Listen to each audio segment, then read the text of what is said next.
Ճանապարհը հիմնավորել է 2023 հիմնական աշխատանքները իրականացվել են 2023 թվականին, ձեռքբերում են ծրագրի ընդհանուր 553 միլիոն դրամ։ Հիմա այս ճանապարհը հատվածով ասպասում։ Հիմա ենթադրում եմ իմ այցի կապակցությամբ ճանապարհը մաքրվել է, չէ՞։ Ճանապարհը կեղտուտ է։ Այսինքն մաքրության ստանդարտը այդտեղ եկել է, ինչն ենք համարում մաքրում, ինչն ենք համարում ոչ մաքրում։ Մեր հանրապետությունում համարյա սևգույնի ասֆալտ չկա։ Բոլորը այս ավազի գույնի, փոշու գույնի ասֆալտ։ Թեև չեն կարող։ Այսինքն ասֆալտը, պարզը չեմ ասում մյուս սևության պետք է այն որ պարզաբող բանի, բայց այստեղ խնդիրն է, պետք է հասկանալ ո՞նց է։ Գոնե գիտեք ինչ այն ճանապարհները որ նոր անում են, այդ ճանապարհները, այսինքն փորձ ենք ամեն ինչը նոր ստանդարտով անել, մեկը բոլոր ճանապարհները չեմ կարելու սպասարկել այդ վիճակին պահել, որը նոր դրվել է, նոր արվել է, դրանք անենք, որովհետև մյուսները sense տենես մաշած են, դա չեն կարող անել։ Այսինքն որ ինչ որ դինամիկա է եղել։ Ուրախ եմ ձեզ մեր շնացող քաղաքում տեսնելու համար պարոն վարչապետ։ Դժգոհ ենք շենացման տեմպերից։ Չէ, երևում է ահագին լավ բան, ահագին բարեփոխություններ կան։ Ես տեսնում եմ ինչը լավ է, տեսնում եմ ինչը վատ է, տեսնում եմ։ Ինձ հուշելու անհրաժեշտություն չկա։ Ես եթե խնդիրներ կան, խնդիրների մասին։ Խնդիրները տնակների հարցն է։ Հիմա ասենք ձեր նկատմամբ տնակը ոնց է ձևավորվել ժողովուրդ։ Քաղաքապետարանի կողմից ասենք որ մեր ենք։ Երկու կատեգորիա կա, մի կատեգորիա եւ որ պետությունը ունի պարտավորություն,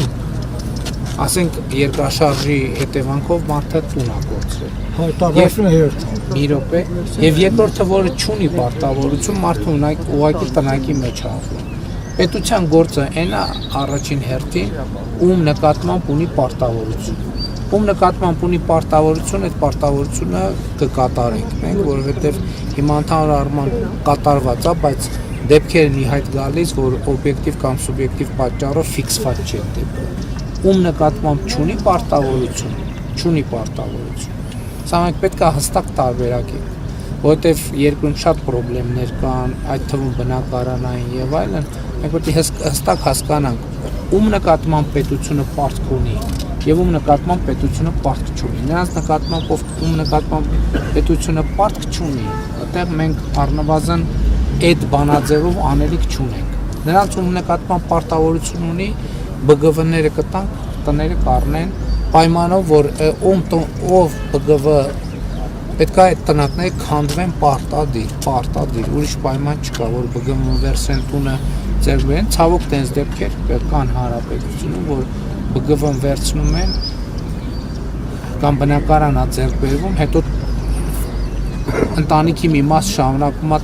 տնակը պետք է քանդվի, որովհետև տնակը ենթադրում եմ համայնքային հողի վրայով, չէ՞։ Այսինքն այդ հողը պետք է վերադարձվի համայնքին։ Իսկ նրանք ում նկատմամբ պետությունը պարտավորություն չունի, դա ուրիշ թեմա է, դա այդտեղ ես չեմ կարող որևէ բան ասել եւ նույնիսկ որևէ բան խոստանալ։ Ես հասկանում եմ ձեր ասածը, ընդունում եմ ձեր ասած վիճակի մեջ կարող եմ մտնել, գիտեմ ինչ իրավիճակ է դա, բայց այնուամենայնիվ մենք պետք է հարցերին ճշգրիտ վերաբերվենք, որովհետև ասում եք խաբել, որպեսզի ձեզ հնարավոր չլինի խաբել, ոչ թե ով ուզենա խաբի, ով չուզենա չխաբի, որպեսզի ձեզ հնարավոր չլինի խաբել, դուք ձեր իրավական կարգավիճակը պետք է ճանաչեք, դուք պետք է իմանաք ինչ վիճակի մեջ եք դուք, որպեսզի որ մեկը գա ձեզ բան ասի, դուք գնահատեք այդ ասածը ըլնողա թե չլնողա։ Եկեք կենտրոնանանք ինչ որ հնարավոր է, լինողա, կենտրոնանանք այդ թեկուզ քիչը անենք, շատ բաներ չխոստանանք, որը մեկա սենց դեպի հասկել, իսկ թողա ճիշտ է։